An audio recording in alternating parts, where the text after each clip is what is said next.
Hello and welcome to Portsmouth This Week. I'm your host, Conley Zani. This show is under the auspices of Rich Rayner, our Portsmouth Town Administrator. Together, Rich, myself, and the entire Portsmouth This Week team are on a mission to build community. We do that by bringing you accurate and timely information about the issues and events that impact you. We introduce you to the faces, the personalities, the leaders in this magical place that we live. I'm so excited today to have Rich himself back on the show. Hi. Rich, it's just so wonderful to catch up on what's keeping you up at night. Yep. I hear it's the budget these days, right? Yes. All right, well, school me up. I'm not paying as much attention as I would like to pay. Sure. So tell me about these exciting town council meetings, and what's on the agenda. I think something around the school is... Yeah, so we're going to, obviously, staff-wise, we've been working on the budget since literally the month after the last budget passed. But right. It really goes before the public and gets presented to the council over the next couple months. We will kick off Monday night with a joint town school meeting. We'll give an overarching brief on, initiatives that we're going to pursue, we intend to pursue, and what we think the drivers of the next budget are going to be. Yeah. And I like the concept of a kickoff. Is there a walk-in song that you do, to some music? Everybody's kind of got their jam. Yeah. Do you need that? Yeah, we'll have to look into that. We don't have the budget for that. Okay, all right, fair. Okay, all right, so kick it off on Monday. Yeah, so, and the thing that we do on that night is we kind of set the stage. We set expectations, kind of manage expectations. These are the things that are really important. The elephant that is going to be in the room all next year is going to be also discussed Monday night, and this is the next school capital plan, the next 5-year another capital bond? plan. And that will entail another bond. So, and that's mostly for the middle school, right? Correct. So there's a lot of work that needs to be done at the middle school. The biggest project is the roof. It's the building's, I believe, over 50 years old. It's the original roof, and it needs to be replaced. So we're living on borrowed time. We know it needs to be done. It's going to be quite expensive. That building is absolutely mammoth as far as square feet goes, and it's a large flat roof. So they will present that also on Monday night. And the thing to remember about this discussion on Monday night... And this is a school board presenting? The school administration will present. Okay. There'll be the architect and the program managers that they hire. We'll kind of walk the council through it.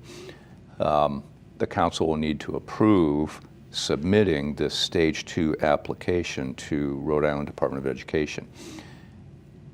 It's going to have a scary number in there. It's going to be about $40 million. That doesn't mean that we're going to be looking to bond for $40 million. But the way the system works is if there's any work that gets done that is not on that Stage 2 application, you're not eligible for reimbursement later down the road. So you got to get it on there. There is an expectation that the school district will do at least 50% of the work that they're submitting for the Stage 2. Okay. That will kick off the whole process. It's not a game, but it's like how it works. It's how it works. It's the system. So it's the system, exactly. We're talking about a very large, scary number. Yeah, so that will go before the voters in the next election. So in November, there will be a referendum. I don't know what that number is going to be yet. It's going to be, I'm sure, anywhere from 28 to 38 million. I have no idea yet. Right. So the challenge that we face in building this budget is how do we build the capacity to pay for that bond? That bond, that first debt service payment will be due June 30th of 2028. So if you look at it, that's fiscal year 28. The last day of fiscal year 28, that first payment will be due. We're working on the fiscal year 27 budget right now. But if we don't build the capacity to pay that debt service, which is going to be, if it's $35 million, $1.5 million. Right, so we need to build that into the budget now. Yeah, and we've had the luxury in the past where, we take the bond, but at the same time we take the bond, there's debt service falling off. So while it's never a wash, the impact on the overall budget and the levy is minimal. Not the case this time. We don't have any significant drop in our debt service until late in the 2030s. Right, another decade. Another decade. Okay. So this is a unique situation, and it has a little to do because we had the bond that covered the high school, right? Well, yeah, we just finished bond work, $21 million. But we've got to finish paying for that. Now we have received the reimbursements for the work that's been done, which helps offset that debt service. We won't get any reimbursement on this next bond until 3 years out. But that reimbursement, so we're going to be paying interest on the first 3 years, and your interest and principal kicks in the way it's structured, and then that reimbursement for the work that you're doing offsets that to keep the payment down to $1.5 million through the life of this bond. The bottom line is we're going to at least have a few years of what feels like a pinch. Yeah, so the plan is, how do we do this? Because without any debt service really falling off, adding $1.5 million to the budget is really, that's the capacity. The budget, the levy can only go up about that much. And the levy, by the levy, you mean what the taxpayers are. Exactly. So, really, our revenue is like the tax levy. Yeah. And then all the other revenues we get, whether it's rent or what have you, building official fees, so on and so forth. The levy is about 84% of all our revenues. So, this is a big number. This is the number this is the nugget you're managing. And so the way I think the way we're going to propose that we do this, we build in the capacity to be able to make that payment in 2028. But you just don't tax people money and just put it in the bank. We also have significant capital needs that have to be addressed on the town side. So the way I intend to do this is we will build up the capital, build up that capacity in the capital side of the budget, which is really the only place you can do it, because those items, once they're completed, once you've bought the truck or you've paved the road or whatever it is that is going to be put in there, that requirement doesn't exist anymore. But it's already built into the budget. So if you don't do anything the following year, the tax... You've got that money. That money's already there, and there would be a 0% tax increase following year because the money's already there. So we have to build up the capacity over 2 years to be able to make that payment at the end of fiscal year 28. And that's going to be the challenge, and that's what we're going to be... Glad you got your eyeballs on that. If we don't, then let's say the voters approve the referendum, we go out and we bond for the money, we get the money, the work is being done, but then that payment is due. Where does that money There's no money in a checking account to pay it. Where does that go? Right. And that would be extremely painful because then we would have to go over the 4% cap in the levy, and you can do that for emergencies and school-related projects. So. But you're hoping it's not an emergency because here we are talking about it 2 years prior. The council's going to talk about it on Monday night, right? Yeah. So we should be able to make a plan for it. Absolutely. Do you anticipate conflict around this? No, I don't. Historically, I've only been here 10 years, but as far back as I can go, I can't see where the town has ever rejected a school bond. There's always been discussion about what is the appropriate amount to borrow, should we not do this, should we put this off? Those kinds of discussions will happen, and there'll be feedback from the public, there'll be discussions at the school committees. But you feel like we're living on borrowed time right now with this With the middle school, absolutely, yes. With respect to the roof, and there's other things that will be put into that stage 2. They'll be looking to renovate the 8th grade wing. They'll be looking at trying to get, right now in a school, there's a lot of classrooms that don't have windows because they're doubled up classrooms. So one classroom is abutting the hallway, but it has no window, no air movement, nothing. Yeah. And then you have another classroom. So to get to that classroom, you got to walk through a classroom to get to a classroom. The goal is to end that. So the plan would be to do the 8th grade wing make that the model for the rest of the school.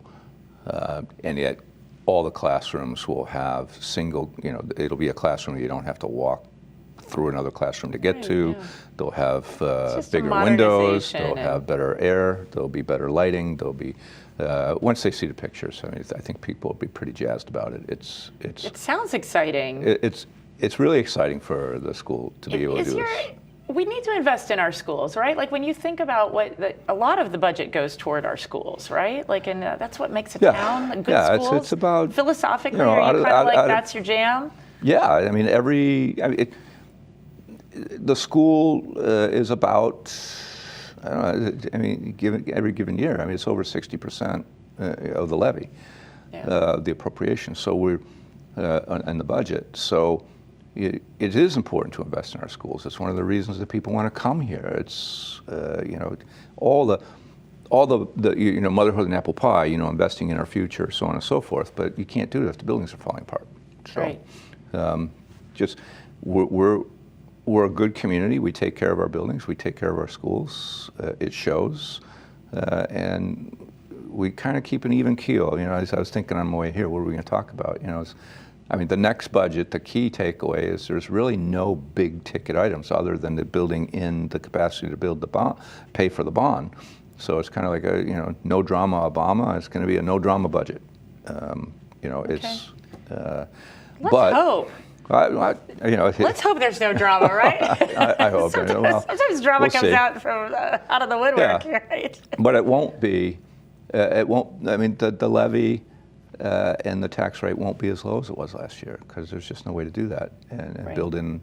We have to build in $1.5 million into the budget over the next. Do you think that's a hard concept for people to understand? Like sometimes when you get around these budget issues, it is. I think. How do I wrap my brain around that? And it does seem a little complicated and a little bit of a new situation.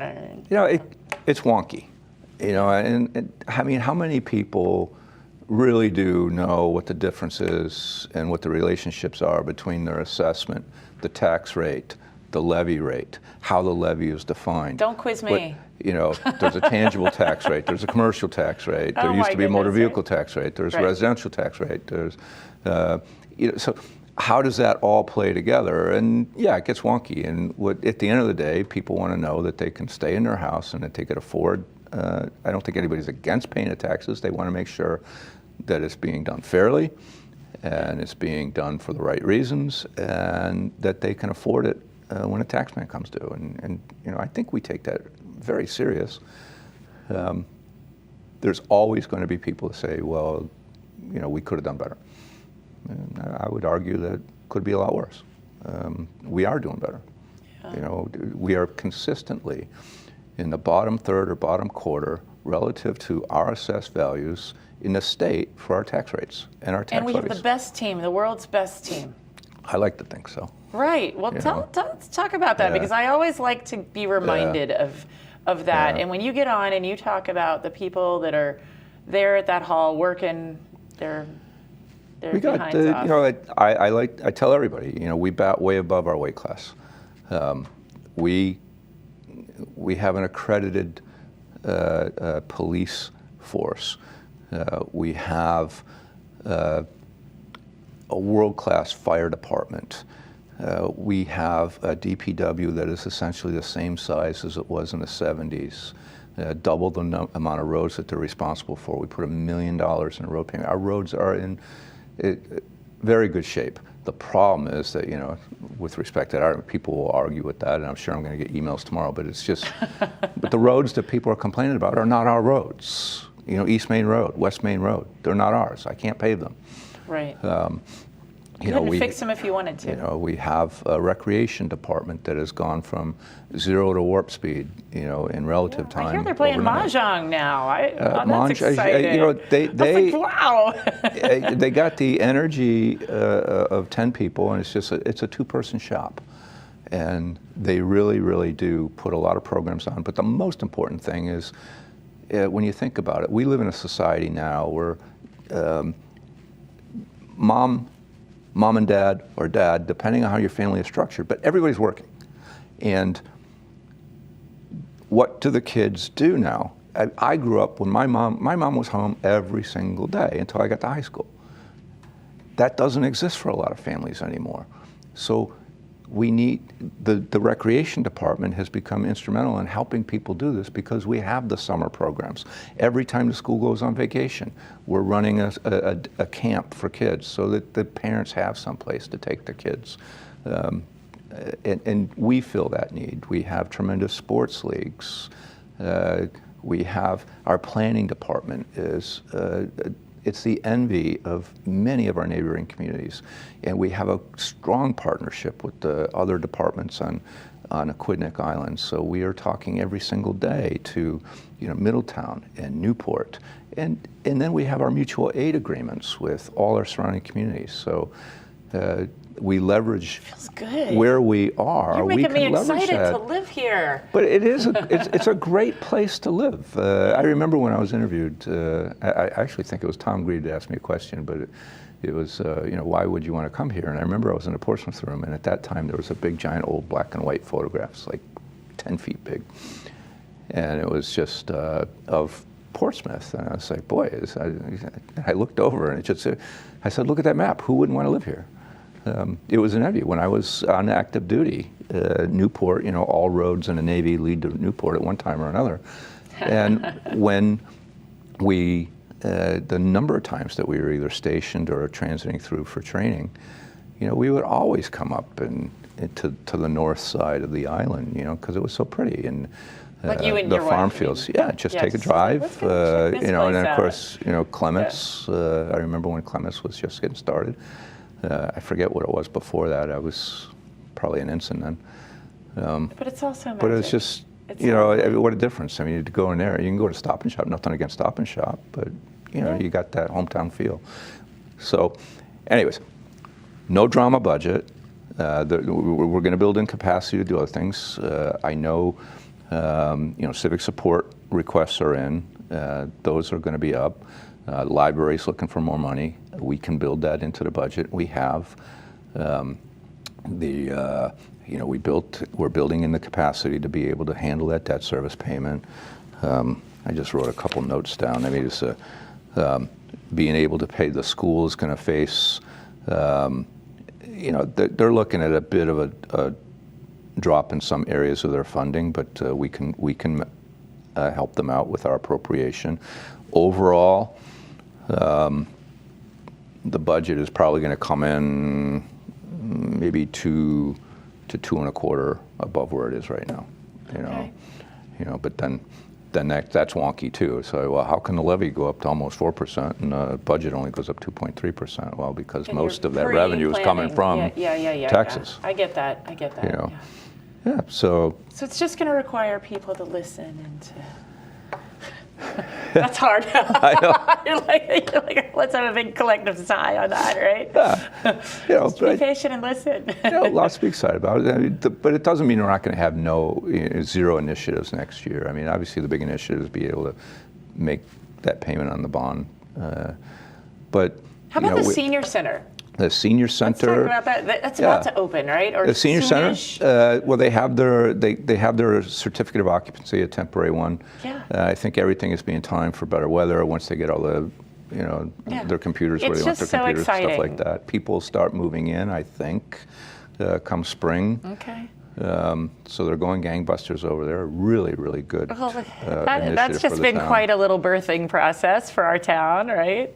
I don't know. I've just learned that never assume that anything's going to be easy.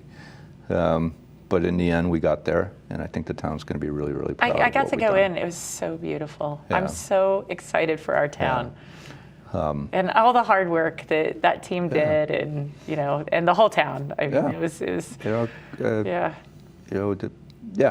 was tough. I'm not going to lie. I mean, it's been a labor of love for 6 years, and a lot of shots below the waterline that were, I think, quite unwarranted. Yeah. Well, I feel like we were talking about it here on this show at the very beginning, and trying to just get the accurate information out. Like that was sort of the big issue. It's like a tough thing. People just say whatever. Yeah. But I tell you, that's a huge feather in our cap. We got the curbside program kicked off. It's been a year. Oh, yeah. All right. So let's talk about the joys and frustrations of that. Yeah, it's still one of the challenges that we have here is that we do compete against ourselves. So we're operating multiple waste management systems. So we have a transfer station that people, about 2,000 residents sign up for that. We have about 3,200 residents signed up for curbside. Give or take, that's about 1,200 eligible households for either program that aren't signed up for either. So that's the interesting number. You're like, what are those people doing? Yeah, and that's a lot. That's a lot of people. So I don't know what they're doing. I mean, when we worked through this, we felt, in conversation with our consultant, as we studied it, we felt that 500 households was probably a safe number. They're going to find something else to do. They're going to take their trash to work, they own a business, what have you. Mm-hmm. We thought it was a little high, but we thought that's 500 was safe. We never, ever envisioned it was going to be as high as 1,200. So what does that do for next year? Well, right off the bat, it's going to raise sticker price by about $100.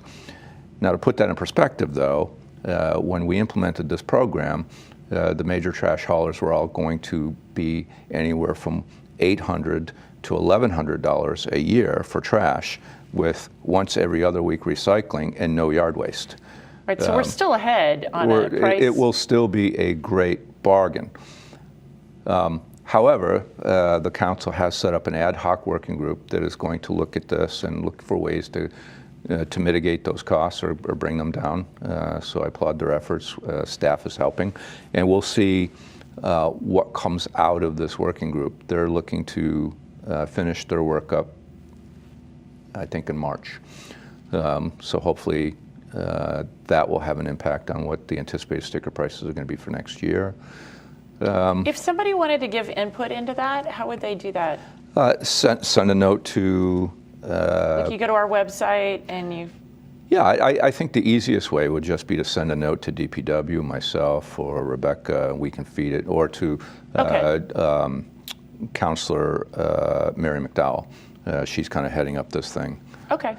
Or I think there's Mary McDowell, Juan Carlos Paella, and Dave Reese are the counselors that are on this, and then there's Prudence Island is represented, Solid Waste and Recycling Committee is represented, and staff. So they had their first meeting yesterday, and let's hope for good things there.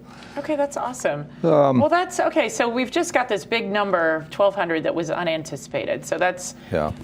But it's also the first year, and I think there's been a lot of just growing pains of that that hopefully will settle in. We've talked to Middletown. I mean, they went through this, and they said, yeah, the first 2 years, like everything's settling. It's no fun. The first 2 years, it's no fun. But once it gets settled, it becomes what we do. It is going to even out. I mean, people got to do something with their trash. And we were able to implement a program that did not hinder the transfer station. The transfer station has been holding steady for a number of years at around 2,000. So obviously it had no impact on the transfer station, but the people that were not members of the transfer station and had decided to do this on their own with their own contracts, we saved them about half price. They're winning. They're all winning. Yes, 100%. Okay, totally get that. Other things that we'll be working on, IT, cybersecurity is huge. We will have a number of measures. Yeah, and this also affects our insurance rates. So we've implemented, again, more wonky stuff, two-factor authentication, secure servers, new equipment. That will all be in place. We'll finish that up come July. Trying to think, there's so many things that we're doing. It's our pension. In OPEB, we implemented a program where we take 50% of every surplus and we apply apply 40% of that 50% to the pension, and then the remaining 10 we apply it to the OPEB. So the pension is doing great. It's over. Congrats, that's huge. Interest rates. We'll see what happens, but we're about 70% funded. I anticipate. At the end of this year, we'll probably be in the low 70s. And the nice thing about that is once it gets to 100%,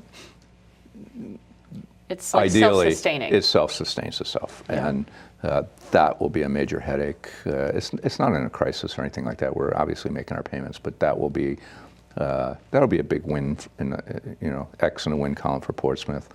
And then we'll concentrate on the OPEB. I'm trying to say, there's so many things, little things that we're going to keep continuing. Another big thing is the sign ordinance. There is a draft sign ordinance. It will be, if you check this next agenda, there is information. For the council? Yeah, but okay. All we're going to do at that meeting is request to advertise for a public hearing for the sign ordinance. So all that information we published yesterday, so all that information is out now. People can review it. The council will decide when they want to hold a special. I believe they're going to want a special meeting because this will probably draw a lot of interest. Yes. For a lot of people are interested in sign ordinances. Yes. That's safe to say, I think. And that that'll be a major initiative. Zoning regulations, zoning ordinance overhaul, that'll be a continuing initiative. But we're trying to tackle things that are probably more in the policy realm, with no big sticker price to it. So again, we can tackle the elephant in the room, which is going to be, the school capital program. Yeah. And I think we're coming up with a good plan. Yeah. And we'll see. So where it works now is we'll do the kickoff in January. The school committee will have 3 meetings where they will discuss their budget. They'll hand me their budget in March. We're finishing up our meetings with department heads. We've already got civic support. We've got the capital. I pretty much know what we can afford for the school. We'll finish up. We've got all the pension and benefit or pay and benefits information in. So it'll be fine tuning once I see what the department head operational budgets are going to be. I'll start having, that's when we have to pay Solomon. And it's like, okay, I know that you really want this, and I know this is very important, but not this year. Yeah. So that we can get, the goal is going to be, obviously you have to stay under the cap, but make sure that there's 3 elements to that cap: commercial, tangible, and residential tax. A lot of people just fixate on the residential, and rightfully so. Try to keep that also below the 4%. As much as possible, but oh my God, what you got a lot on your plate. Yeah. But hey, we got 30 seconds left. Tell me how much you love your job. I love the job. I'm going to put it this way. I like the job. I love Portsmouth, and I absolutely love the people that I work with. I've worked with some really, really good councils. I've worked with really good outside school administrations, but the people that I work with day in and day out, those department heads, if I could give them 100% raises tomorrow, I would. Well, that's a great place to end. Yeah. Thank you so much for being on the show again, and we'll have you back soon and hear how it's all going. Perfect. This has been Portsmouth This Week with my guest, Rich Rayner. We'll see you next time.